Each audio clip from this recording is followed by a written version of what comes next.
Because in some communities, in Chicago alone, people have to travel up to like an hour. I think like the average travel time on CTA is an hour. That's just to get there to buy the food, and then they have to take the CTA and carry their groceries an hour back on the CTA, or or something like that. That's a food desert. Also in food deserts, you tend to see more of fast food restaurants. You see White Castles and Popeyes and McDonald's. Like when you see more McDonald's than there are grocery stores, that's a food desert. That's like a sign. It's like the cactus of a desert, McDonald's. That's when you know you're in a food desert. It's when you see about 3 McDonald's within a 10-block radius. That's a problem. But yet you haven't seen a grocery store with fresh fruits. You might be in a food desert.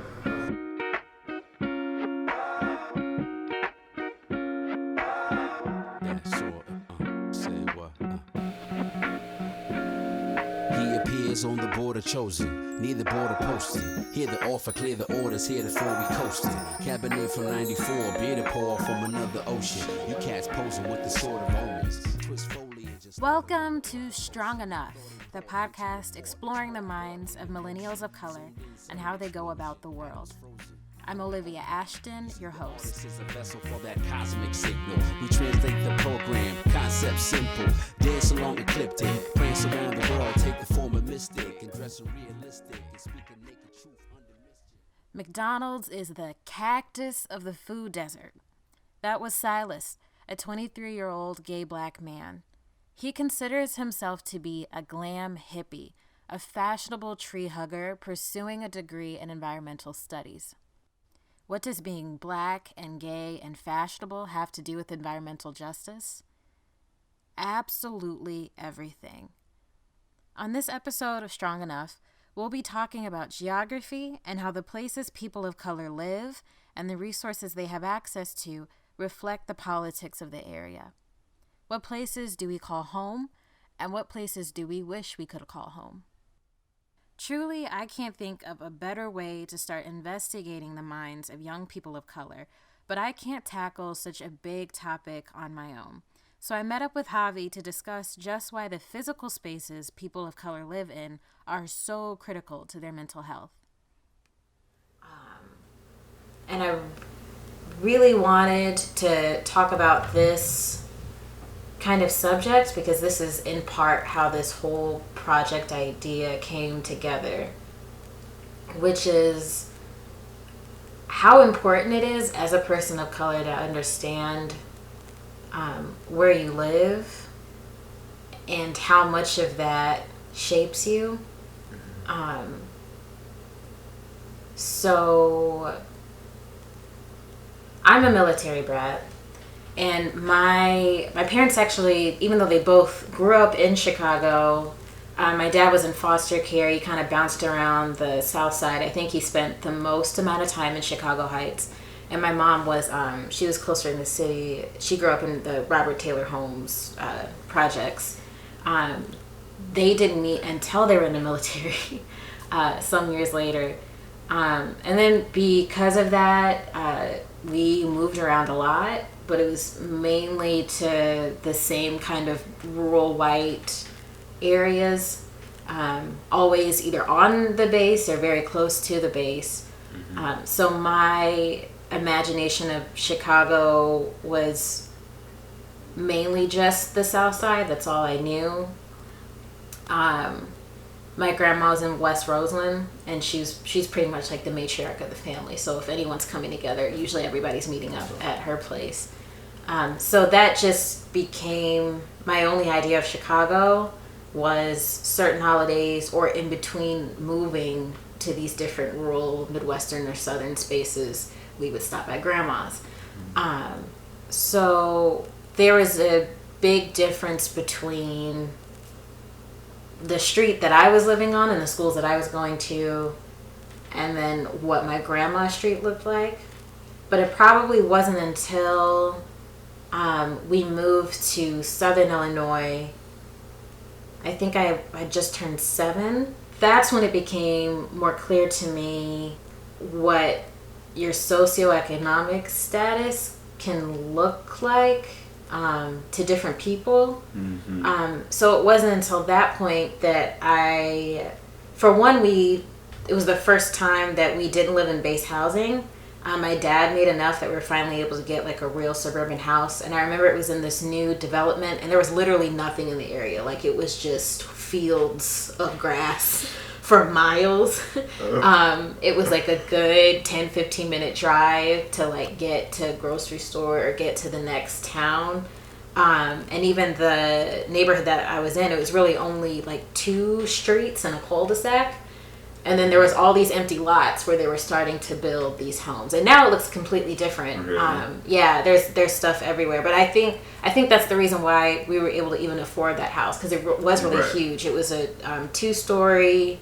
There was a basement. It wasn't finished, but it was huge. A nice backyard. There was plenty of space for things.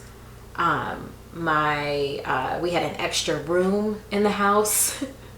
For I think my parents turned that to like the computer room office, and then we even had an extra room for the washing machines. That was nice. I think even my mom turned that into a little like sitting area. She had like a little fancy chair and table. She'd like read her Bible down there. So like we had all this extra space, and it was so nice. And I remember my brother and I walking in there, and we felt like we were rich because we had never been in a place with like all these fancy stairs and these fancy lighting fixtures and, you know, the brick outside of the house. But I really think that we just came at the right time, and that's why we were able to afford that space. So we went from moving in there to then, you know, visiting family in Chicago. And then that's all of a sudden where I was like, there is a difference between where I'm living and where they're living. So was there a period of time in your life that you realized a difference in like what your home looked like versus like your family's or your close friends' home looked like? So I grew up as a child in the northwest part of Chicago, so in Logan Square, before it was #trending, before it was cool to live there. And I lived there until I was 8, so that was really my childhood. And there it was like everyone around me was Latino, poor, lower middle class. I played on the block with my cousins, who I lived with in the same duplex, and with the other neighborhood kids. So, you know, a lot of my memories were playing cops and robbers, making up conspiracy theories about like the creepy ice cream man in the summer. We would have this like theory that he would lick the ice cream before he would give it to the kids. It was totally That's very specific. Yeah. Or playing soccer in the alleys, and then having like an invisible border at the end of each block that I knew I could not pass because it was dangerous. Those were like my limits. But I mean, to me, it never felt dangerous to me because I was a kid, so I didn't really think about that stuff. I think the first time that I ever felt unsafe, I guess, was one Halloween actually. I think I was like 7, and my dad took my sister and I trick-or-treating, and we were just about to pass the block, past the barrier. And then this Mexican woman comes up screaming and crying, saying, you know, lo mataron mi hijo, they killed him, they killed my son. And that was the first time that I, you know, thought about the violence that was actually going around there. But again, I was young, so I didn't really think too much about it. When I moved out of the city, I think I was 8. And my tia took care of me and my sister every single day while my parents were working, so that's why she's like my second mom. I remember playing with my cousins all day, and then having dinner with my immediate family and watching like the most recent telenovelas that were playing at the time. And then when I moved to Brookfield for the first time, I was still young, and I moved to an area that I didn't even know existed, which is the suburbs. So Brookfield. So I think when I moved there, it was mostly white, at least for the first couple of years. And like looking back now, I think when I first moved, I did definitely have a very harsh culture shock. But it wasn't until I went to high school actually, where it was super rich, super white, and affluent, that I actually saw the differences in like even within the burbs, right? So when I first moved, because I was coming from a very hyper segregated, brown, low income area, I automatically assumed that those spaces, I automatically assumed that wherever brown people lived, they were poor and they were together, and that's how things were. And anything outside of that was rich and white. So when I first moved to the burbs, I was like, oh, now I'm in a place that's rich and white. I must be rich. Like, I must be, we must be doing pretty good, even though it wasn't the truth. And even those white people that I was living with were not rich. And I didn't realize that until I went to high school, where everyone was actually rich and white. So yeah, it just put things in perspective. Like, space is always racialized and has to do with what, like, access you have, like what resources you have. I feel like a lot of my childhood was like moving around, even if it wasn't physically. It was moving around to find the better resources. So to find the better grocery store, to find the better school that was still in the neighborhood in Logan Square. Like, there was a lot of moving outside of the barrio to find better things because they weren't there. They weren't where we were living. I want to talk about this politics of the suburb thing, because obviously, and I think this is for everyone, just America as a nation, our ideas of suburbs are very white. It's very the shows that you see on the CW or ABC Family, like, what is that show? American Secret. The Secret Life of the American Teenager? Yes, where she cries without tears. That show. You think of those shows, you think of, I don't know, like Green Day and other punk rock bands, because they're all trying to, like, get out of the suburbs. That was, like, all of the alternative rock music from the early 2000s was just, like, getting out of this town because no one wanted to be there. Right. But I guess you probably don't even recognize why those suburbs exist outside of the city until much later. And then even now, I feel like it's hard for people to imagine people of color taking up that space. Even though it's happening at a very fast pace now. Even though it's happening, and even more so now. And it makes sense, like, if there is an influx of people from the suburbs into the city, or just, from other Midwestern suburbs into the city, like, obviously, where are those people who have been in the city all these generations? Where are they going? Like, where they're going to be forced out? For now it's crowded fans, pulling instruments from rented vans. Out the water fins, now it's hands, relic from forgotten lands. 1990 was a solid stamp, now it's damp, then watered down into a coffin pan. Boss's plan, keep them updates and substrates of toxic glam. I drop a gem, cause jaded I often am. That's why Stinks is not the chattering type. I'm quick to say peace and move on to dazzling heights. So my mom lived on, like, 18th and Damon, and then so it was when the city was pretty different. She actually went to English classes in Lincoln Park here, back when it was, like, mostly black and Puerto Rican. Meet Vanessa, a 25-year-old first-generation Mexican-American. And she was like, I didn't come here by myself at night. I had to bring your dad with me. And so, but they moved out of here in, like, the late 1980s. So, around the time my sister was born. Vanessa is from Elgin, a northwest suburb of Chicago.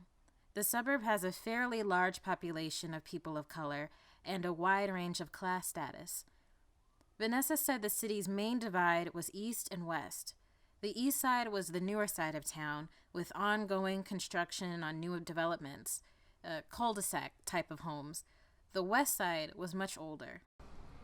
I grew up on the west side, and up until I was, like, in 4th grade, I went to school on the west side. We lived there only up until 1st grade, and I felt fine. I was fine to walk home. I was a little bit of a rebel, so I would just, like, leave school. I wouldn't wait for my mom to pick me up. To the point where she was like, I'm just going to let her walk home because I lose her every week or day. So she would just let me walk home. I'd be fine. Everybody kind of took care of each other. So, like, as far as that was fine. But then like at night, you know, it's everybody's like in their homes, so I guess things changed. Our home got broken into a couple times. We got a big dog, but like just near there's like a line of houses that are those like those historic like mansion type homes that are just like no one's doing anything on that street, like, you know, patrolled. And then so it's hard to, it's not like Chicago where like, you know, like you have specific neighborhoods, I guess. It's just kind of like where it depends a lot on where like government subsidized housing is. They kind of spread that out. They spread that around everywhere. Vanessa said she was a pretty hyperactive kid, and instead of trying to fix her mom turned that energy into an educational advantage. I was overly active as a child. They told her to test me several times for like ADHD or like something like that. And possibly not the best solution, but her solution was like, no. She just needs more things to do to keep her busy. She basically just asked the teachers to give me more work. They were like, she was like, whatever old worksheet you have just lying around, you know, throw her on it. If she doesn't do it, don't worry, she'll be talking to me when she gets home. So like, I was always doing something because I had to. And at some point it was like fun. They'd give me like puzzles. They'd give me like strategy games to play, like literally anything. So as long as I wasn't like poking other kids. But her thing was like, you know, education all the time. And then she always taught me, like if someone's struggling in the class or something or if I'm doing better than someone, that doesn't mean that I get to like put them down. It means that I have to help them. So I think just another, you know, great idea to keep me busy. Obviously, if you're doing nothing but homework all day long, you're going to get good at school. By first grade, she was placed into the accelerated math track. But by fourth grade, her family moved from the west side of Elgin to the east side.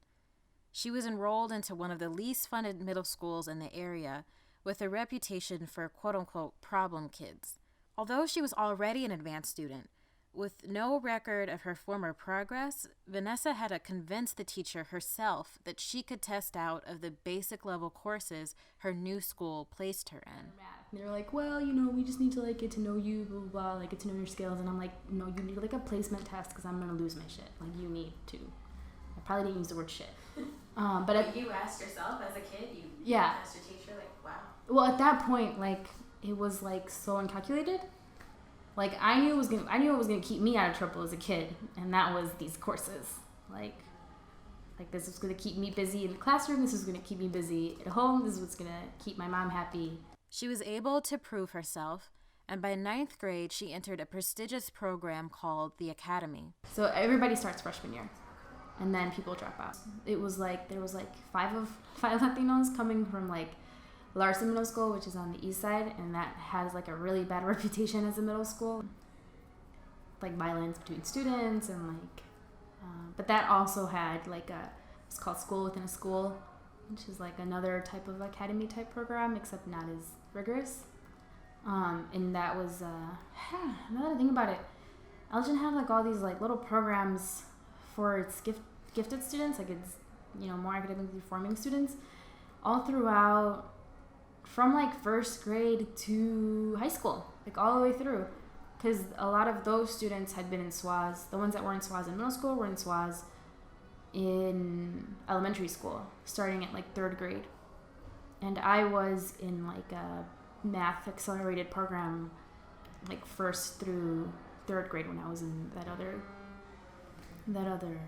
in Laurie, which is the elementary school I went to on the west side.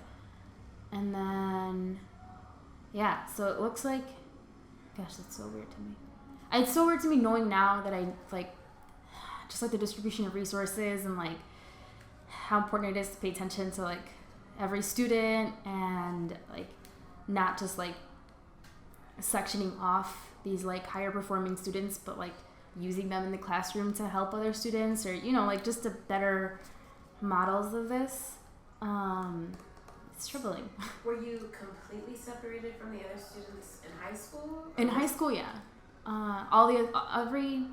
every class except for the electives were academy classes. So all the core classes, math, science, social studies, English, whatever else I'm missing, history. Like the five. So yeah, so it was 5 classes, 2 electives, and a lunch.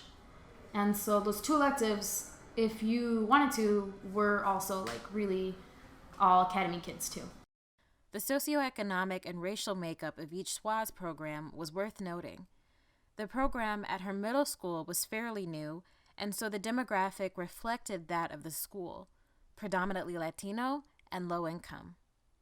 Although her high school was racially mixed and middle to low income, the academy was predominantly white and middle to upper class. And you said everyone came, they met at your school, they met up in Elgin? Yes, yeah, so everyone got bused there. So from Barrington, from Bartlett, from Streamwood, from wherever you were, you got bused to Elgin High School if you went to this academy. So like friends that I had that were living on the west side got bused. That's why when some of them dropped out, they had to switch back to their home schools. Were you all ever bused out to any of the other schools? No, unless you were going to one of the other academies, but otherwise you went to the school in your neighborhood. I think whichever one was there. Yeah. I'm just curious why, I mean, the students with the most wealth, and I'm assuming that means that their district has more money as well, would take their kids to the Elgin Academy. Was it just a space thing or a numbers thing? It was a program. It was a really good program. You had the same like core 3 teachers throughout your whole 4 years. They all like adored the academy kids and like would do anything for them. So it was just like a really good program that you didn't have to pay for. You didn't have to pay extra for it. I forgot about that. It was free. It was included, the same thing. It was public education. So it was like a private education at public school cost. So I really think that's why the wealthier kids got bussed over, or like why their parents would risk them coming to like Elgin High School. Cause it was free and it was good. It was really good. There were several students that, scored like 36 on their ACTs, while the school I think the school median was like 16. Things don't like apply if you're part of the academy. Like you're in there, you're safe. Like there's teachers who care about you and, are willing to treat you as an individual. My sister, she wasn't in the academy. She had to kind of like fight tooth and nail for it because she wasn't in like any of these like accelerated programs. She was smart, and so she was really hardworking, so she like always excelled, same thing sort of. But it seems like as I was coming up, there were more of these programs were getting built, so I just had like an easier time with like the actual programs, like the actual structure being there, versus she had to kind of create it for herself. And she definitely faced those types of comments where like her middle school counselors and teachers, they never told her to apply to any of the academies. The academies were a thing, but they didn't tell her to apply to any academies. Like they didn't tell her to. There was no support for her. Like for me, we had writing workshops, and our teachers were like eager to write recommendations for us because they knew like where we were like where our track was supposed to be. Everything was like on a track. And so my sister, she didn't have that. She was like in regular classes, doing well, but like in regular classes. And so I think she had like a really bad time with that application. She ended up turning it in. And then it might have been missing something, or it might have been like a day late, or she might have responded like a day late. Some like complete nonsense happened. And so she wasn't like accepted into the academy. It was definitely like first gen problems. Being like her younger sister, she kind of like smoothed the path for me for sure. When Vanessa moved to the city for college, she felt confident enough. Her family had groomed her into an independent adult and the academy into a successful student. but she said she wasn't ready for the politics of campus life as a Latina. So I come to DePaul. I don't have a ton of friends. I'm in the honors program here. So I was like, cool, I'll just keep going. And then I dropped out my first quarter because I was like, nope. I think I've had my fill of super homogenous classrooms. Little did I know that the rest of it was also just as homogenous. Yeah. So, also I think I was used to,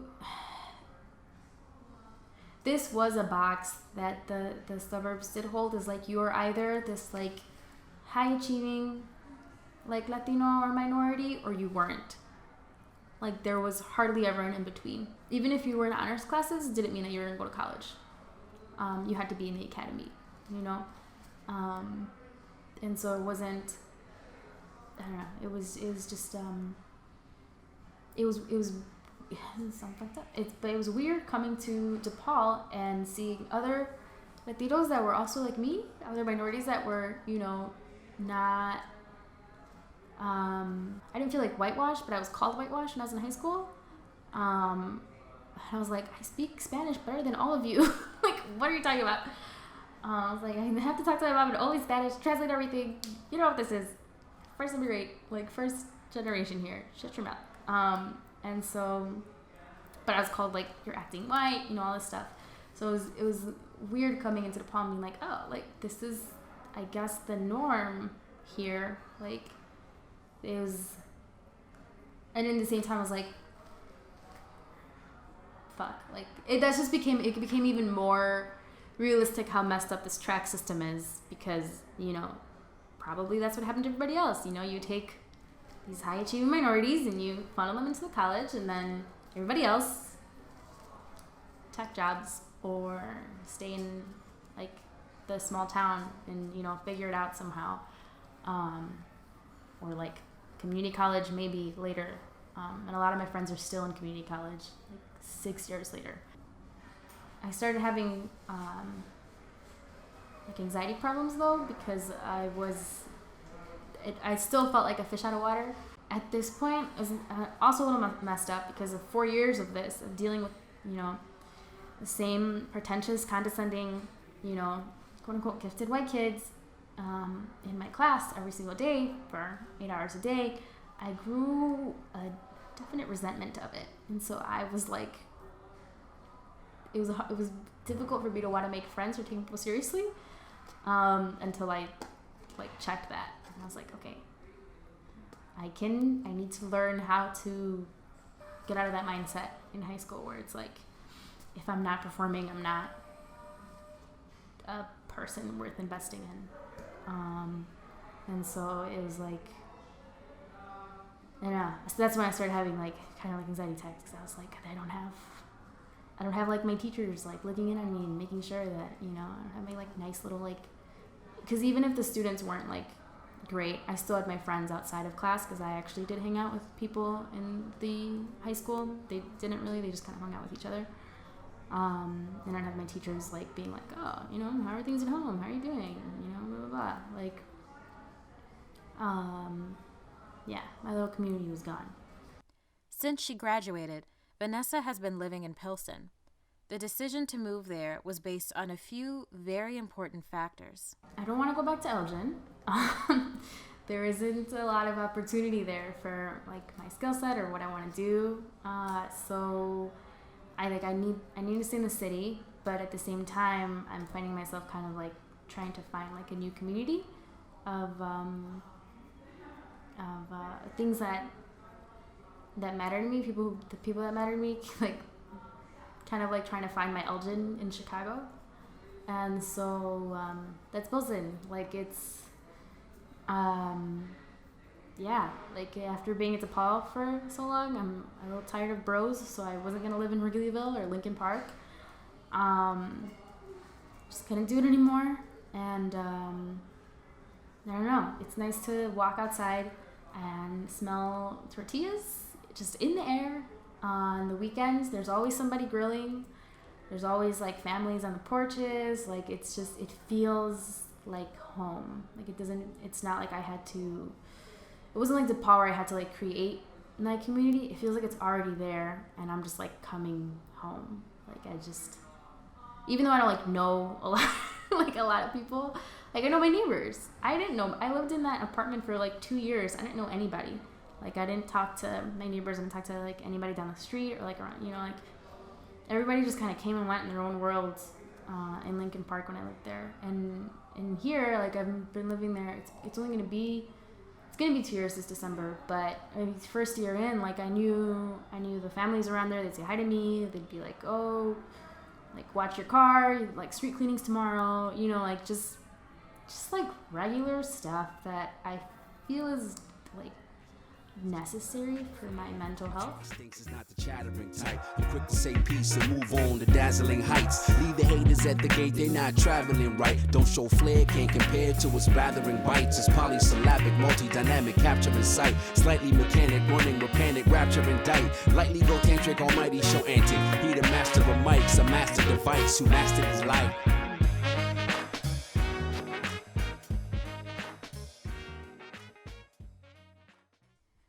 Hello. Do you find yourself constantly explaining the difference between race and nationality? Why cultural appropriation is racist? Or are you just sick of fruit being so damn expensive? If you answered yes to any of these questions, then you should become a Radical Colors contributor. We're always looking for writers, journalists, academics, and other creatives to produce works that share political or cultural commentary, feature stories, or our own personal experience. Today's featured RC contributor is Sharia Rose. Here is an excerpt from her article, Go Call Out Your Mama Then, Discovering the Harm of Call Outs and Embracing Calling In. There is no social justice nirvana. One does not become the all-knowing. When we idolize folks, we need to realize that they are human just like us. Auntie Belle is gonna fuck up. She has. Sister Angela is going to mess up. They have. Theories are going to change. They always do. Terminology will grow. Something is changing as I say this. There is no sense of homeostasis in this work. To love it is to know that there is no perfection. There is no way to know everything. There is no person on this earth that knows everything. How to call in. 1, someone does or says something offensive. 2, let someone know they did or said something wrong. 3, provide that someone the space to learn, engage, and grow. Calling out stops at step 2. Calling in creates opportunities for vital change. To call in is to engage, not shame. Read the entirety of Sharia's article by clicking the link in the podcast description. If you're interested in contributing to Radical Colors, check out our website at radicalcolors.com/contribute. But here, I wasn't called like a nigger until I was outside of a gay bar in Boys Town. In Boys Town. That was like the first time I was called a nigger to my face, and by a white person. And my reaction probably wasn't the best reaction, but I popped him in his mouth. Okay. Because like I was never taught how to deal with discrimination. But one, how do you teach people how to deal with discrimination, especially if they don't hear that kind of stuff in their daily life? And working in Boys Town was just like very interesting too, because Boys Town is centered around the ideology of like white twink hunk bearish community. So there's not even like people of color incorporated in like what the look is of Boys Town. So really, when I started working in Boys Town, I heard the N-word. I've been told once that I was their favorite black boy in Boys Town. That what I was wearing, one time I wore a dashiki to work, and a customer told me I didn't look like I would be working there. And like stuff like that, you just like, wow, I'm hearing that not only, and you like to think a big city, somewhere that's very diverse, but also in a community that's also discriminated against, you wouldn't think you would hear stuff like that. Silas grew up in government housing in South Bend, Indiana. His childhood taught him how to do a lot with the least and to improvise when there was no time to plan. So when he moved to Chicago, he was surprised to find that the one challenge he wasn't prepared for was how white people, specifically gay white men, treated him. Indiana is a red state. Even I would bet money that the first time Silas was called out of his name was in Indiana. But alas, it was in Boys Town, Chicago. So Silas brings up an important aspect of life as a non-white person. Pick your poison. Racism in your face or racism behind your back. Many people don't think of the Midwest as a hotbed for, what do news outlets call it now? Racial tension? But I sure do. Do you feel like there was more isolation from racism in the suburbs?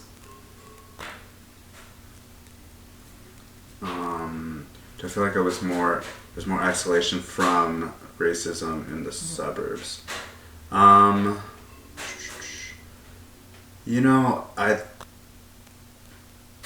think it was kind of similar for me, like experiences of racism the very first ones were definitely in the suburbs. I remember one of the earlier times was when I had like a dentist appointment, and it was a town over from Brookfield, and there was this woman who was and her daughter in the waiting room, and they were just waiting there. As soon as we walked in, it was me, my sister, and my mom, and me and my sister were like, it was early, we were just wearing sweats and like our Timbs and like our and whatever, and when we walked in, she immediately called her daughter to move over and sit next to her, and I originally thought that it was like, oh, she was nice, she was trying to make room for us. But she wasn't. And then I hear the mom point at me and my sister up and down, like as if we were like animals, and she said, "See, honey, those are gang colors. See the colors they're wearing? Those are gang colors." And I remember being in total shock because I hadn't really experienced something like that abrupt, like racism, at that point. And it was also surreal because she really did not give a fuck. Like she knew that I could hear her, and she just did not care. And it was also surreal because my sister and my mom hadn't heard it. So here I was in this moment, like, did that happen? Like, do I say something? Do I not say something? Yeah. And I ended up like whispering to my mom, but that's what she had said, and my mom just laughed. And this is a small waiting room, so this is a very uncomfortable moment. And my mom just, instead of like yelling at the woman, she just like looked at her and she was just laughing. And she's like, and in Spanish she said like, it's just dumbass people, dumbass people. No, I agree. Like I probably didn't see anything overtly racist until my family moved to Southern Illinois. And I think a lot of that had to do with the area that we were in. There were sundown towns around us. There was like 100% white communities around us. And this is why I also just personally believe that Chicago is the Midwest, because I feel like the Midwest is basically like all of the hospitality that the South is known for. But everyone is too afraid for you to not like them or to hate them or confront them with something. So they also, and I feel like this is the opposite of the South, instead of just letting you know up front how they feel about you, they just like smother it. They just keep it contained, but then what happens is it just oozes out of them because they haven't been able to just like out front say it. So maybe that's why those overt moments of racism, you note them, right? Yeah. Because I think in the suburbs that is when I experienced more overt racism, but then in the city it was it's like, is it better that it's less overt racism that I've seen here, but it's constant, subtle? And that's what I was hit with, because I naively assumed that it was going to be so much better here because of that, because I just couldn't imagine hearing and seeing some of the same stuff I did in other places in the city, because I was like, there's too many people of color, and the history is so racialized that there's no way people could be just out front about this. And I guess in some ways they weren't you're right, overt, but then it's like you need to have almost like this vocabulary to understand like the codes of what it is they're saying and what they're doing, because the fact that Chicago is an urban city, it's a blue state, Democrats rule. If anything, Republican and conservative ideas are ostracized. Yet the actual policies that are being made is extremely racist. The history of like segregation and oppression from like 70, 80 years ago till now, like there really is no difference in it. It's the same. Like that is crazy to me, that we kind of front as this very urban, multicultural type of place, and yet, you pull the curtains back. Right.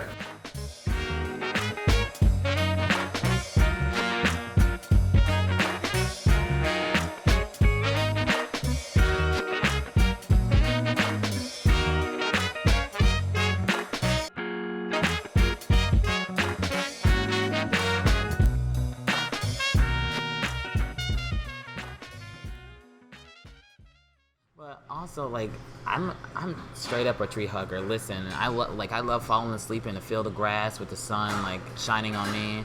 I think I used to be a sunflower in a past life, like, but at the same time, like, I like to be fashionable, and I also like to. I'm more of a tactical environmentalist. I like to think there's kind of two different kinds of environmentalists out there. Are those who like are out on the field, and those who like work in the back room and do the logistics of it all. And I like to be one of the people who are like pulling the strings and out there talking to politicians. Like overall, like what I want to do once I graduate is be a lobbyist, environmental lobbyist, because I think the earth needs a voice. That's the only reason why we treat the earth and animals and all its systems the way we do, because they can't argue back at us. I have never thought about it like that. Okay, wow. Like, that's the only... If they could argue and defend themselves, I don't think that we would treat them the way we... I mean, it's like people are animals too. We are animals. I think our role... Let me go back a little bit. I think we're a part of this Earth system. Otherwise, we wouldn't be here. And I think we take from it and we give back to it, so that makes us a part of the system as well. If that confuses you, I'm sorry, people. But I think our role, and I think our role is to be the stewards and the police of this earth. Animals like deer and trees, they play their role in life and on this planet. You know, trees provide the air that we need. They grow and they provide shade and all that. You know, that's their job. And they provide food for other animals. Like, they do their job. We're the only animals and beings and system on this planet that like don't do our job. I mean, you can kind of reflect that to like actual police. Like, we abuse our power as humans.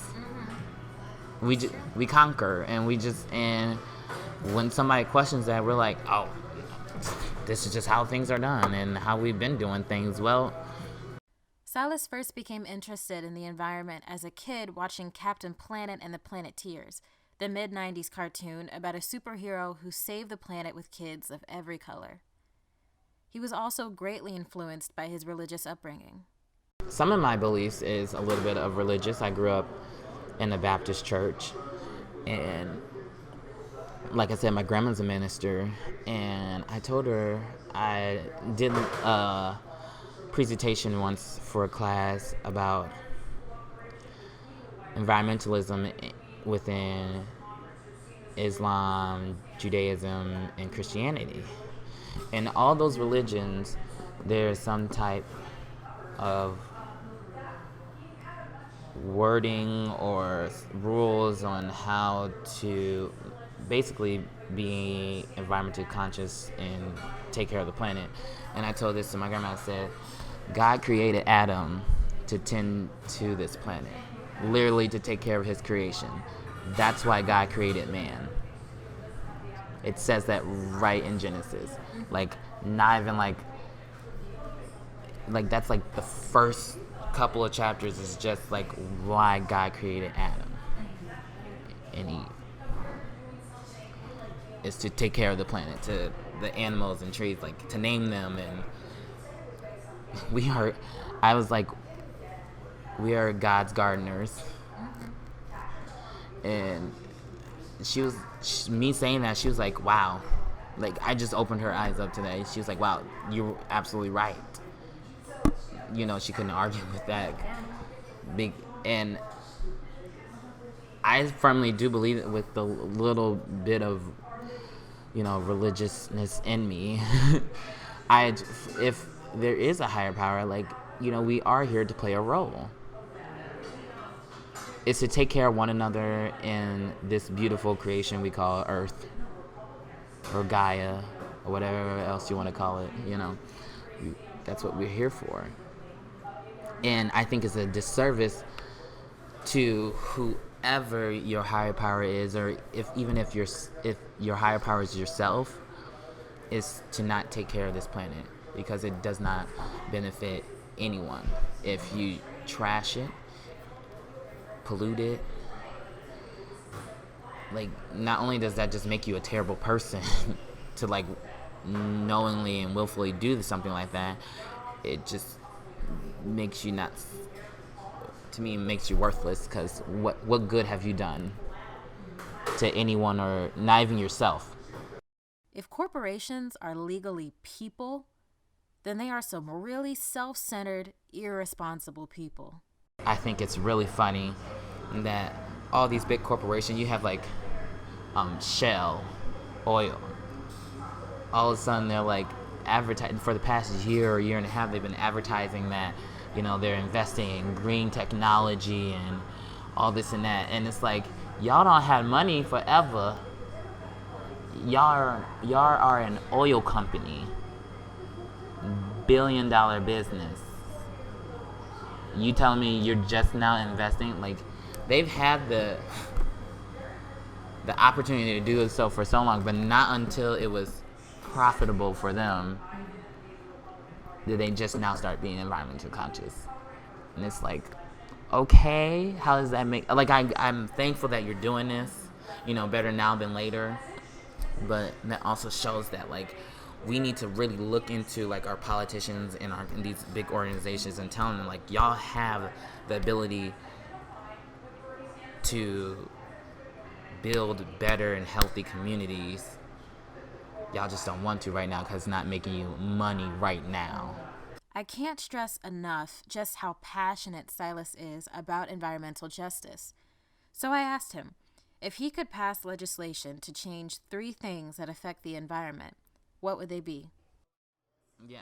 So one law I would pass is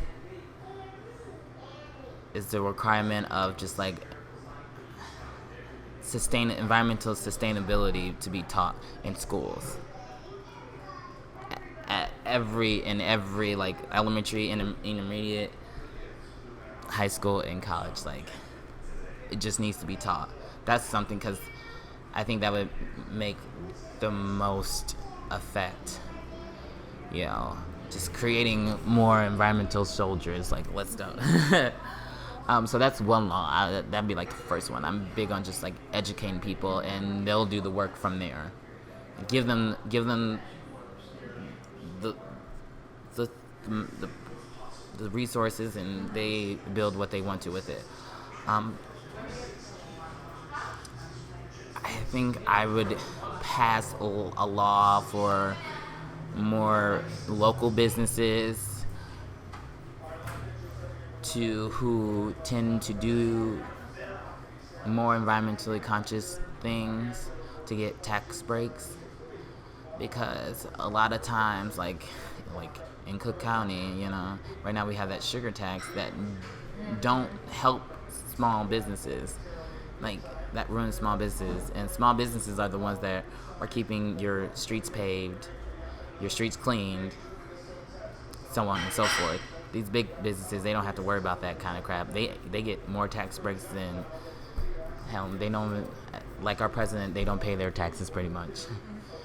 So I think I would pass something that gives local businesses who are more environmentally conscious more tax breaks, and which will also give them room to put more out in the community and probably even lower their prices so more people can shop there and make their community better.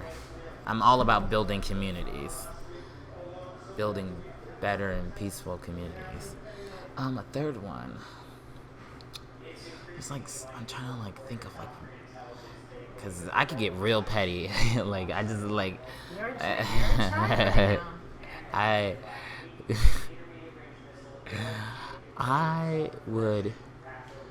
I think I would pass a law about letting the community know more about the environmental effects of like a big business or organization plays on that community. Like have more environmental impact reports. Like, what's the environmental impact of having a Starbucks on every 2 corners? Okay. The community should know that. Because is it better for you to just like brew coffee at home, or is it better for you to just, walk over to your local business, or is it better for you to go to Starbucks? So I think having to make businesses create more environmental impacts on reports released publicly for the community, I think that would be a great law to pass, to know what's around you and how's it affecting you. I know, and that's important, because I feel like what the idea that we've been sold is that the Starbucks popping up on a corner is the best thing for us. Mm-hmm. Like that is some type of symbol of change and benefit to Right. the community, when that's not always Right, when that's the case. And I feel like, especially when it comes to communities of color, it definitely isn't a good sign. definitely not, because that Starbucks, what used to be there, what used to be there was like a local shop, and that local shop was paying its taxes to keep, in Chicago, what's big is just roads being paved all summer long. Well, they're not being paved that fast, and potholes aren't being filled because all the local businesses are closed. Yeah, you see businesses, but you see like a Mariano's, you see a Starbucks, or you see a Target, but they ain't paying these local taxes. That's the reason why they could be here so long. And that's why you got a big ass pothole in the middle of the road, That's just how it is. Know what's affecting your community and what's not. I think if everybody knew that having a 7-Eleven or Target or Starbucks on every other corner is not beneficial for your community. It's convenient, but it's not beneficial. What would be beneficial for isolated communities of color? Silas believes the number one issue on the agenda is providing more grocery stores to Chicago's food deserts. Because in some communities, in Chicago alone, people have to travel up to like an hour. I think like the average travel time on CTA is an hour. That's just to get there to buy the food, and then they have to take the CTA and carry their groceries an hour back on the CTA, or or something like that. That's a food desert. Also in food deserts, you tend to see more fast food restaurants. You see White Castles and Popeyes and McDonald's. Like, when you see more McDonald's than there are grocery stores, that's a food desert. That's like a sign. It's like the cactus of a desert, McDonald's. That's when you know you're in a food desert. It's when you see about 3 McDonald's within a 10-block radius. That's a problem. But yet you haven't seen a grocery store with fresh fruits. You might be in a food desert. And that's why I like living up north, because there's I think living up in Uptown, there's only 2 notable McDonald's. There's 1 Burger King around. There's a Sonic, which is gas station food, period, with slushies. So it's gas station food. It is gas station food. Those are but there's only it's barely a handful of those, but there's more grocery stores and Targets up here than those. So that's not a food desert. Those are food paradises. I live in a food paradise, And it's sad that everyone should have the same access that I have, regardless of the community they're in. Yeah, that's a sign. That's real though. If there's more fast food restaurants in a 10-block radius than grocery stores, that's a food desert. That's a problem. That should not be a thing. That's big corporations banking off of people's life, pretty much, by feeding them. Banking off people's poverty. Banking off people's poverty and life. They're feeding. I can center everything back to the environment. They're feeding poor people terrible food in communities where they can't even afford health care. So they can't even live properly. It's full circle, people. It's full circle. These are real issues that we just need to focus on.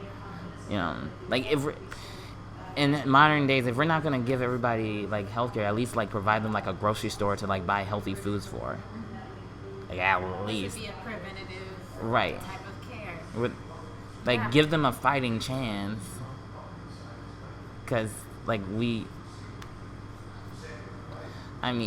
I like to think, okay, maybe necessarily we don't have the right to live, but we have the right to life, though. Can we at least... otherwise, if you don't think people have the right to life and to, have access to healthcare and stuff, well, shit, at least make abortion, easier to have. Otherwise, people are going to die regardless, and, might as well... Why make them live... It's got a little angry. I get upset because some of these things are so basic, and I'm not even saying outlandish stuff. We should have healthcare, but also if you're not even gonna give us that, at least give me access to a grocery store where I can buy food, healthy food.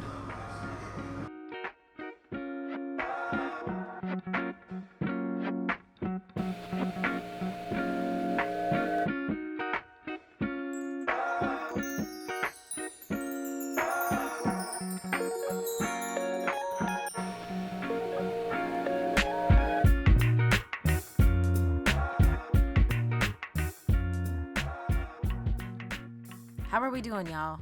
No, really, how are we doing? Radical Colors is a site dedicated to conveying the experiences of millennials of color. Strong Enough is a podcast that explores how these experiences affect our mental health. If you like our content and want to see more, then please support this project.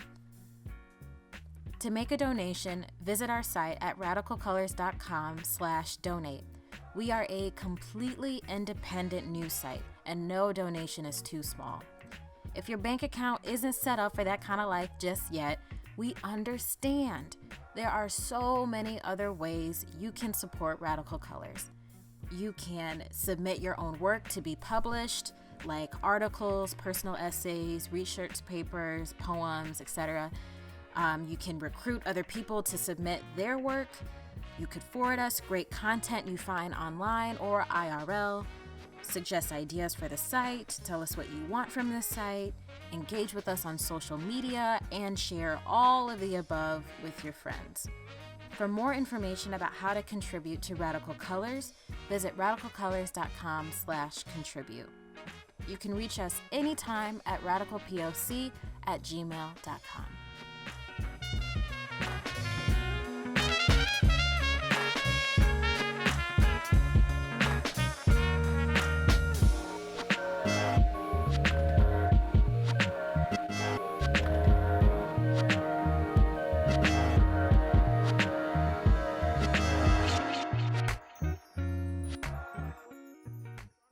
Trump hasn't even called them yet, right? So if you want to fix the problem in Chicago, maybe you should have a conversation with Chicago's governor. And what the home audience doesn't know is that I'm from Chicago. I work in Chicago. I'm in Chicago almost once a week, and I could tell you, if you talk to the people of Chicago, they would tell you that putting tanks on the streets.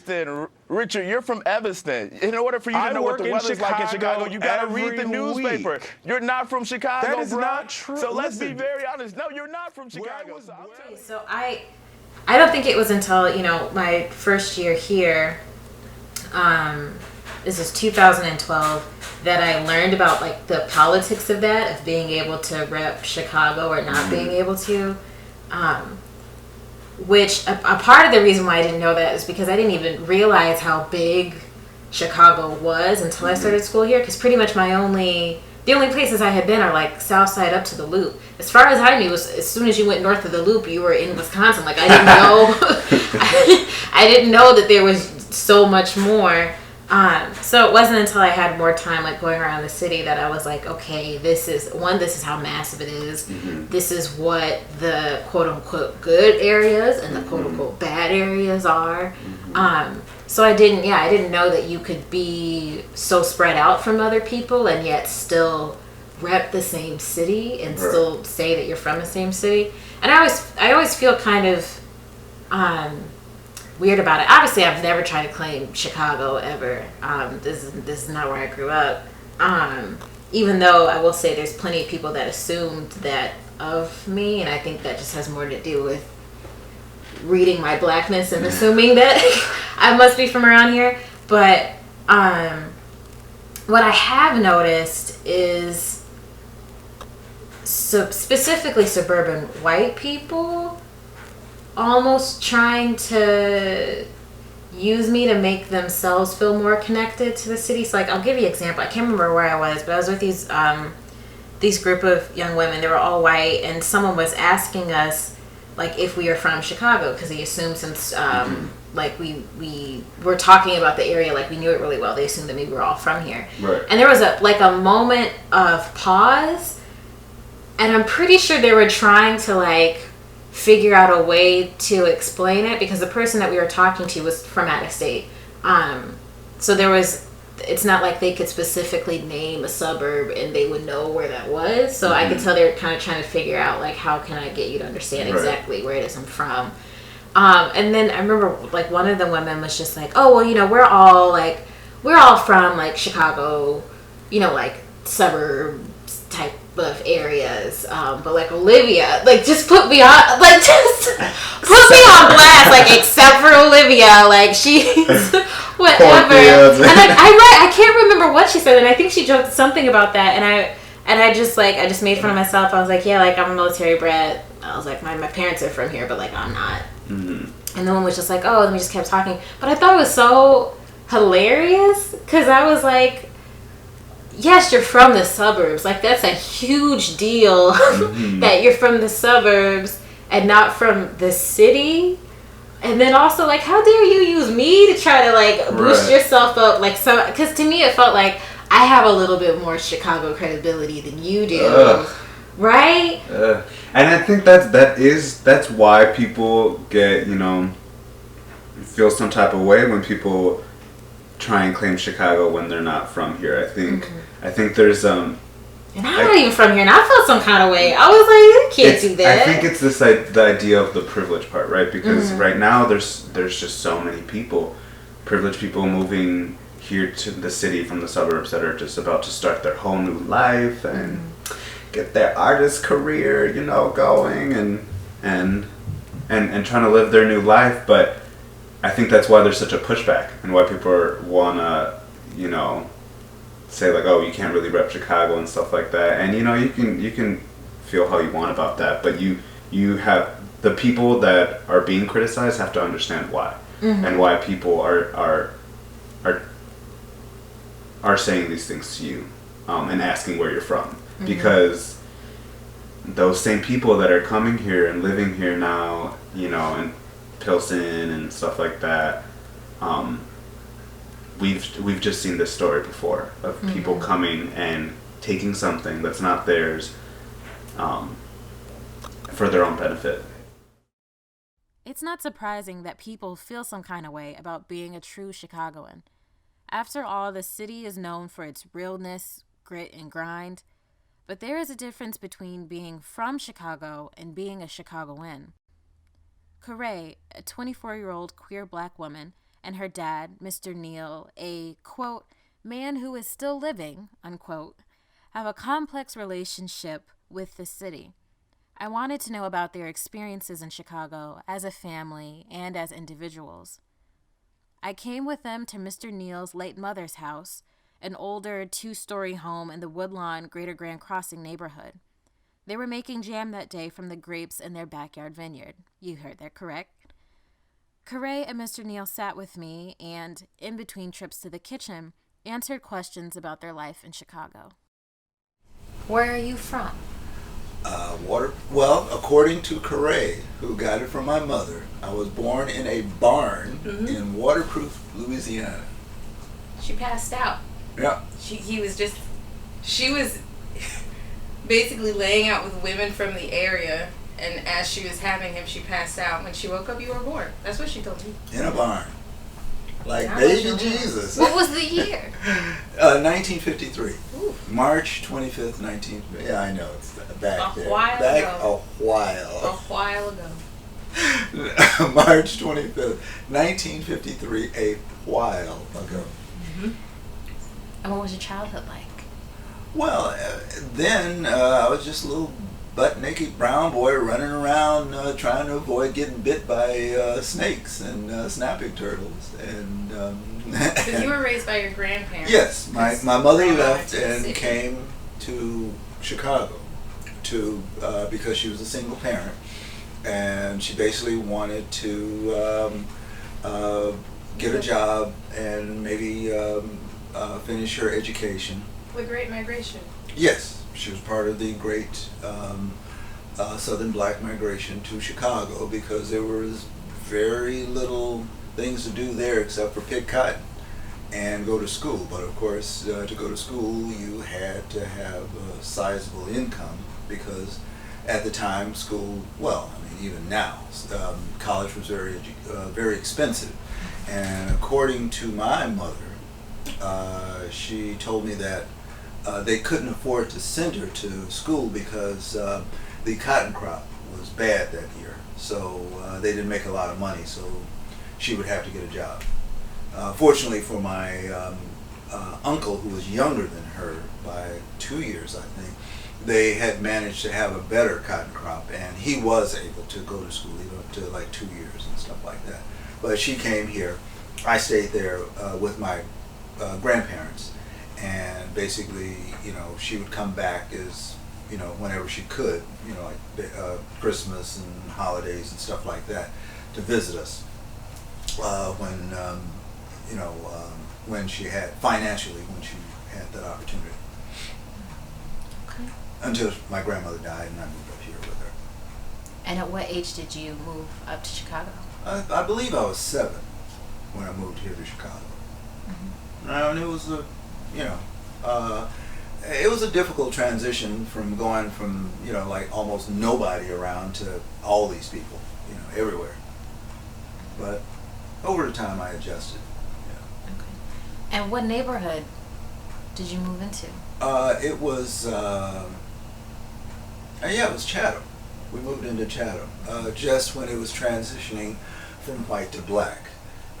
We had white neighbors, but not for long. But the neighborhood was interesting because I didn't realize how interesting it was at the time, because the Staple Singers were living right down the street from us. I don't know if you know who they are. Okay. Also, this other group, I went to school with one of the members of the 5 Stair Steps. Do you know who that is? Yes. Yeah. Oh, okay. Wow. Yeah, it was the Burt family. They lived in that area as well. And there were some other notables that lived in that area that I was just not aware of. You know, I just, I guess it was, at that time, it was one of those neighborhoods that sort of was considered upper middle class. You know, but it was okay for a while. What was for a while? Yeah, a while. So for a while. Yeah. And at what point are things changing? Well, like I said, as it transitioned, more the neighborhood went basically from diverse to all black, and then some of the kids that came in tended to be a little bit more violent. You know, I don't know if it was because the social economic situation tended to degrade, you know, as more and more people flooded into the area, or it just became, the city services declined, and also it seemed like more people were starting to get frustrated with the location. And like I said, some of the kids, like I can remember some really horrible fights at my high school. I mean, kids stomping each other in the head and stuff, you know, busting bottles in each other's, you know, and then all of a sudden, you know, you start seeing guns and knives and stuff, and then it wasn't healthy. So, I think that was more as I was getting older, you know, around my teenage years, that a lot of that started happening. You know, although they talk about how violent it is now, well, it wasn't. It was kind of tough back then too, you know. And this was back in the late '60s, I think it was. Yeah, the late '60s. What was your idea, your opinion of Chicago as a city itself? Like, as a young person growing up in Chicago, if someone from out of town came to visit and you had to describe what the city was like, or your relationship with the city, how would you describe it? I would say cautious at that time. I remember that I had terrible insomnia because I really was in fear of my life sometimes under those circumstances, because some of those guys that went to my schools, predominantly the guys, some of them were really very violent. I mean, they wanted to fight. I mean, it wasn't like they had to fight, they wanted to fight. And that was not a good learning environment to be in. I mean, the only thing you learned was how to fight. So that would be my take on it. Yeah, and also, it seemed like the police weren't very helpful from what I saw.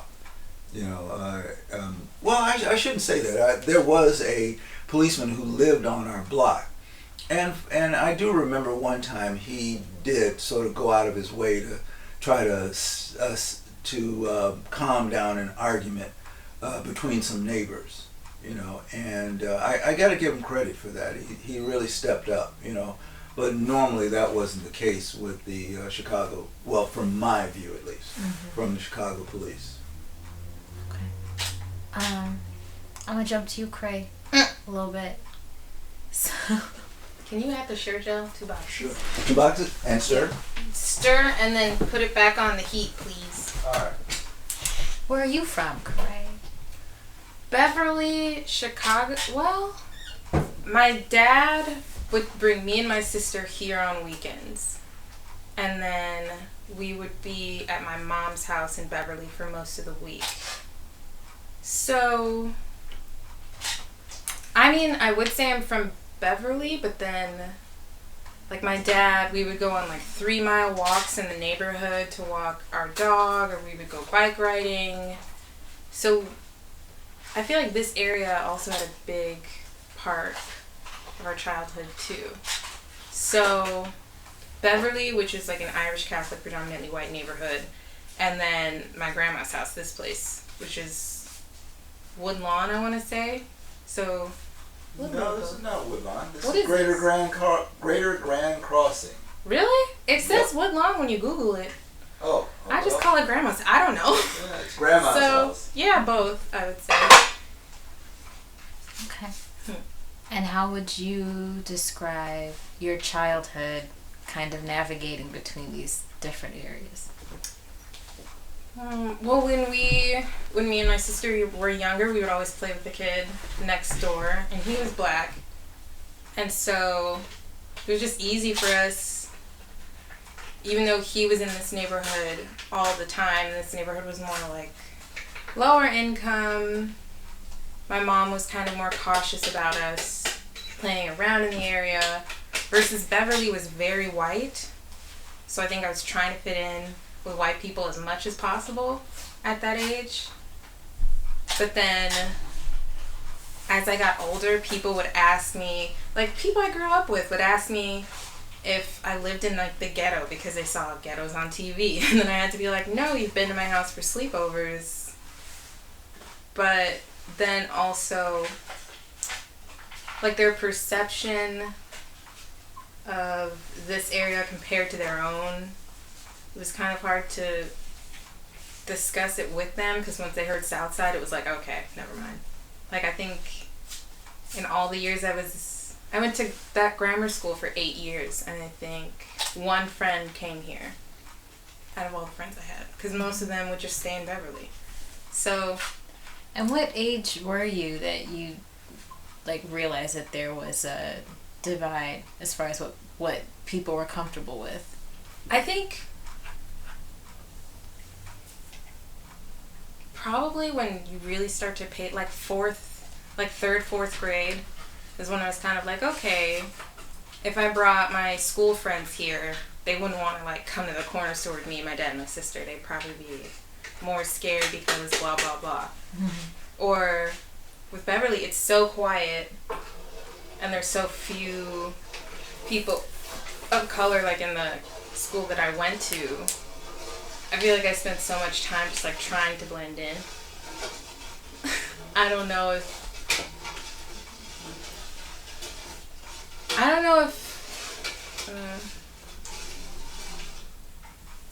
I knew that like their perception of me would change if they had a better idea of where my like family was from.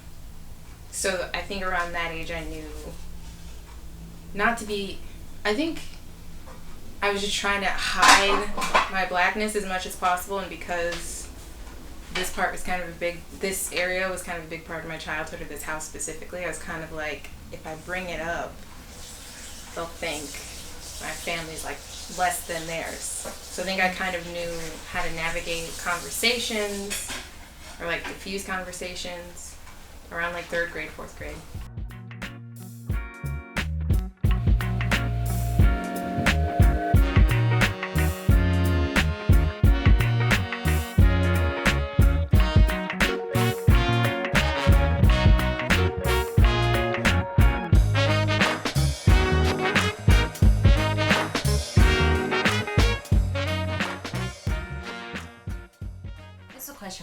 both of you, how much do you feel like your identity is tied to Chicago? I don't know. I feel like a lot of my identity is tied to black people, like people of color. So, I don't know. Daddy, you though. Okay, well, I think a lot of my identity is tied here because, well, I spent the majority of my time here.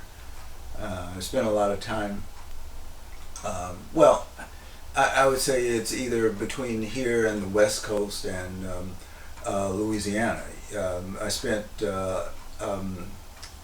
maybe about 7 or 8 years on the West Coast going to school out there, and it allowed me to get outside of Chicago and realize there were other options to lifestyle, and also it gave me a sense of possibilities. Whereas here in Chicago, I've noticed quite a few people who don't get outside of the city tend to limit their scope on what is possible and what their abilities to do to achieve. And I like the South because it's a more Louisiana the South or the South Side of well, Chicago? Louisiana the South, because it's a relaxed, down home type of atmosphere. I mean, people talk to me up here about all the racism down there, and actually I've seen more racism up here than I've seen in Louisiana. I mean, yeah, you're going to see a few Confederate flags, waving in front of somebody's porch, but it's their porch. They can do whatever the hell they want to. Daddy, don't curse in front of my friends. Within reason, of course. It's weird. I don't like it. Okay. It's the ear wrong. Sorry, go ahead. No, you're doing good. I don't know, because I feel like, especially now, I'm like 24, and I feel very, not cheated, but, like, like, Beverly is really good schools, really clean area, quiet, and I get it, because him and my mother, they didn't necessarily have that when they were living in Chicago, but it just felt like the way I was treated or the way I was talked to, especially by kids I went to school with, it just constantly made me feel like being black was like less than, or like it was like a costume that people would wear, or like people would take book covers and like tie them up as do-rags and like try to speak in Ebonics, and teachers would see it and do nothing. And then I remember being embarrassed because I'm like, oh, that's what it is. That's what blackness is. And then I feel like I learned more, or I went with him to a city hall meeting, basically, where he had to, the cops were there, the cops that broke down his Porsche. They were there, and he got up in front of everybody, and he was like, I saw you do it. Like, I saw... like, you were there, I spoke with you later on, and nothing happened. And the cops were so, like, apathetic. And I was just frustrated, because it's like, he's a good person. He was just trying to make it easier for his neighbors to not be afraid. So I feel like my identity is tied into the perception. I feel like it's tied into, like, this rebellious... annoying, I don't know how to word this, because I'm kind of frustrated that I spent so much of my life almost embarrassed or like afraid to talk about my blackness, and then you do more research on blackness in America especially, and then you find out like the way we're portrayed on TV or the way people treat us when it comes to police or systematic oppression. It's kind of like, I don't know, it's kind of like they knew what they were doing, they saw that it was having a negative effect, but they just kept doing it anyway, and it kind of made me feel like I could have spent so much time really enjoying my blackness, but I was more hesitant to. So I feel like a lot of my identity right now, especially, is kind of tied into going against that notion. And I think if I lived anywhere else, because Chicago is so, like, segregated and systematically, like, racist, and because of what happens to black people all the time, because of how my dad had to grow up, especially when it came to, like, sundown areas. Like, there's parts of where my mom stays right now, there's parts where we would be driving around and he'd be like, no, you can't, when I was a kid, you couldn't go over there past when the sun went down because you'd get attacked by cops. It's like, well, like, we've contributed so much to society, like at least $300 billion in free labor. What else? It's like, why do we have to keep getting oppressed? So I feel like a lot of my identity right now is being like, that's dumb. How can we change it?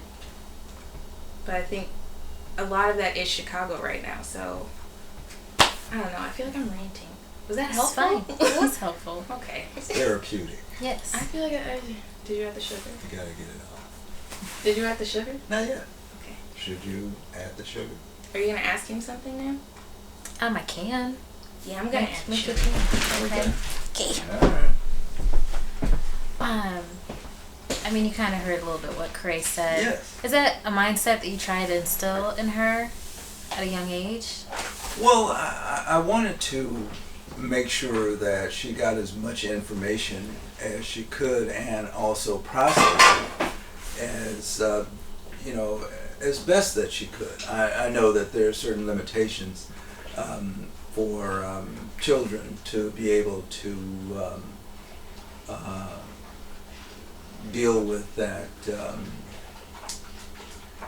I guess, the whole, what should I say, lexicon of, of all the information that's being provided. And if she didn't get it then if I was able to provide her with additional information later on, so that hopefully this is something that would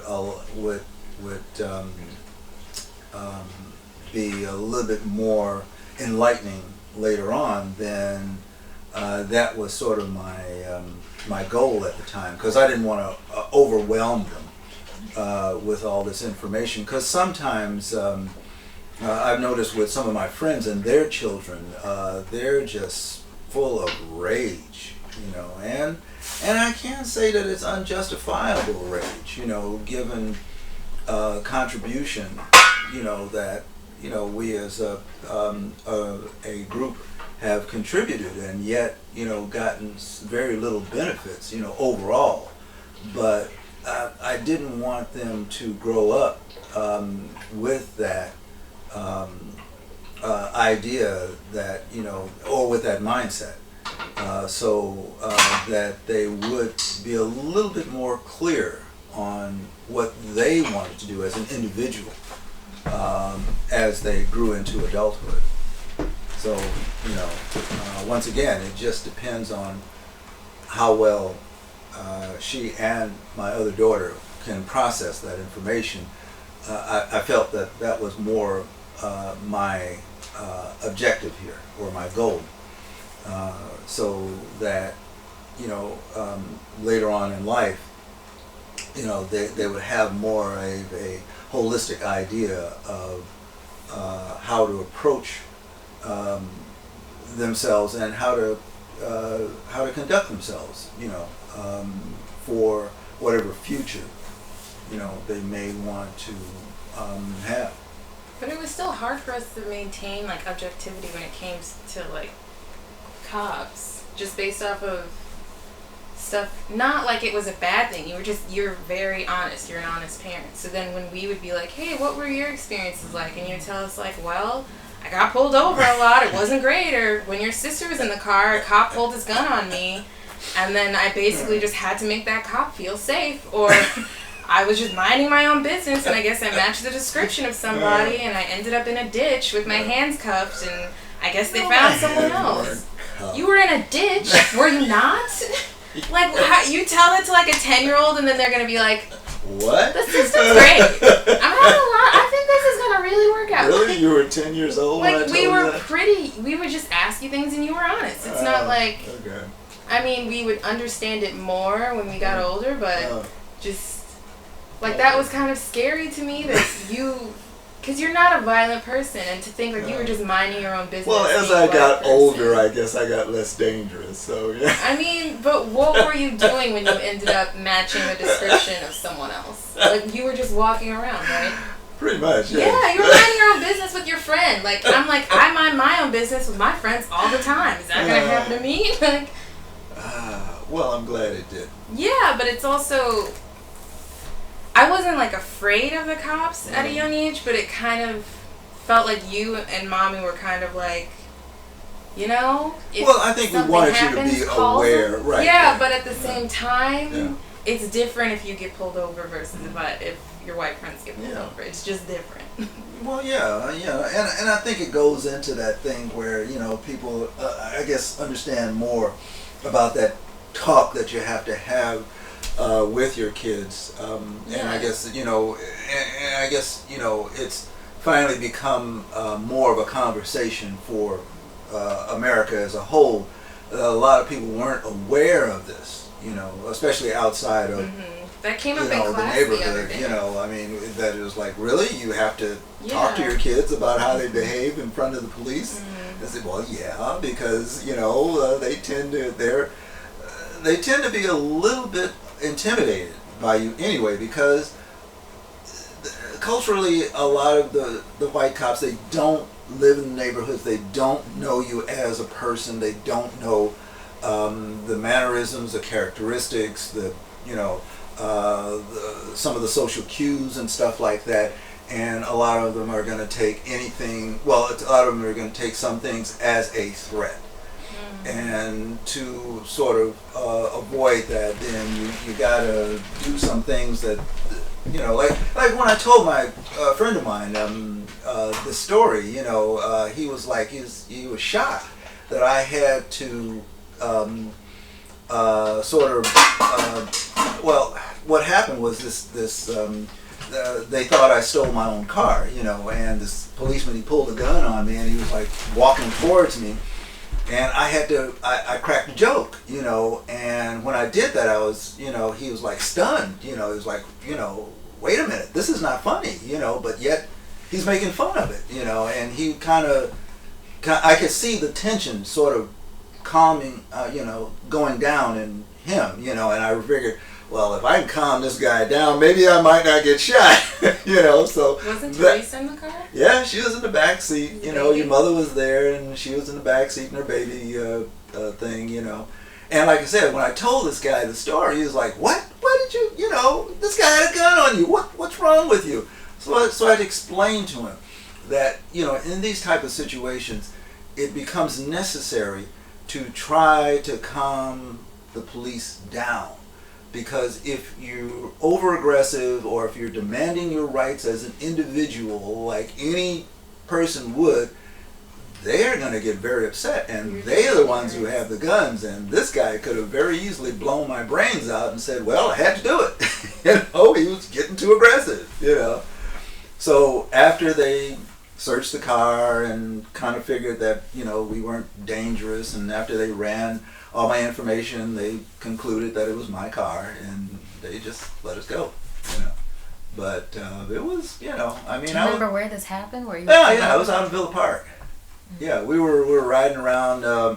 We were out there looking for a store to buy a computer, and and they pulled us over, 3 cops' cars, and they were open for business, guns drawn, and And we were trying to figure out, well, what exactly did we do? But like I said, I mean, and this is, something that I've known for a while, that in order to deal with these situations, it becomes very necessary to try to neutralize the situation, try to turn it and to, instead of aggressive or try to turn it into like a passive thing that and honestly I got that from reading the autobiography of Malcolm X, because he talked about when he would be riding around sometimes, but he was actually stealing stuff, but he said he would pull over sometimes, and because he knew that these cops were watching him, and he'd pull over next to the cop and he'd ask him for directions, in a very calm and polite, trying to put them at ease, But it sounds like you were just trying to humanize yourself. Well, yeah, well, that too, yes. You're trying to be like, I'm a human too. I'm funny. See my kid and my wife. Don't kill us. Well, yeah. It just never made sense to me that you had to do it in the first place. I'm like, but they were wrong. And you still had to be like, I'm not doing anything wrong, but I still have to make you laugh, like do extra work on my end to make you feel comfortable in this situation. Yes. So can I ask you something, Corey, as somebody who wants to have kids? Yeah. Have you thought about that? Have you thought about those conversations you're going to have with your kids? Yeah. And I mean, I would have to just, he was honest. So I would just be honest. So, I mean, I personally haven't had a lot of run-ins with the police. But that also, I mean, I'm mostly on a college campus. I'm mostly, I'm mostly in spaces where there aren't a lot of police officers. So I feel like, I mean, when I have children, I'll be older, but I would still, even if Chicago PD is fixed somehow, I would still be cautious. I would still worry about my child playing with a BB gun like Tamir Rice. I would still worry about my kid in a neighborhood that they weren't necessarily always in, walking around with a hoodie like Trayvon Martin. And not to say that they shouldn't be able to do those things. If my kid wants to do that, they should, but I would still have to, I wouldn't want to instill a sense of fear, but I wouldn't want them to think that they have the same rules as everyone else. And I would want them to know it's not their fault, and it's been this way for a long time, and they're not a bad person because of it, but because of the way you look and possibly speak, it's a different set of rules, and I just want you to be careful. So, I mean, I would want them to maintain, a sense of pride in their blackness. I would still want them to feel safe, but I would have to, my dad wasn't trying to scare us when he was telling us stories, but my sister's afraid of cops. I'm still afraid of cops. Most people of color I know are just naturally afraid of cops. So I would kind of almost want them to have that, just to survive, just in case. Make a wild mercenary material magic. Close your eyes, hear words spoken from the planet. But shorty ain't you, met a making, it's so tragic. Now I'm facing elimination and I won't have it. Beneath the ocean, out of space, I'ma go at it. Hey yo, Zach from the low classes. Final Fantasy tactics, make it stick and move like. Yeah, and you think, things would improve, but then there's other people that, come up with different projects and different, reasons for doing something. Sometimes you feel like it's not always, for the benefit of the people that are here, Now it's for the benefit of somebody else, Right. And so I think that's, just living here, I sometimes feel like, well, we haven't gotten that far, Sometimes I feel like we're going backwards again. We can't talk about Chicago or communities of color without talking about gentrification. Stay tuned for a very special bonus episode exclusively on gentrification. Final Fantasy tactics, make it stick and move like Cassius. Blaze a few varietal hashes, take dabs and roll grasses. Tell them high as Harry Potter glasses. So tell the snitches they in trouble. We skate the boom like boom, fresh out the huddle. Hit the club quick, bitch, that's on the double. Flexing with my wand out, trying to smash a muggle. We'd like to give our sincere thanks to Vanessa, Silas, Corey, and Mr. Neal for sharing their stories with us. On the next episode of Strong Enough, we'll be talking about family functions. Just in time for the holiday season, we're going to be ranting about family dinners, holiday parties, weddings, funerals, graduations, and all other social obligations. How do people of color get down? And how do people of color get out when they've had enough? It's going to be a fun one. If you'd like to share your story with Strong Enough, please email us at radicalpoc@gmail.com, and don't forget to follow us on Twitter at @radical_colors. For more information about the Strong Enough podcast, visit our site at radicalcolors.com/strongenough. Thank you so much for listening, and until the next episode, take care.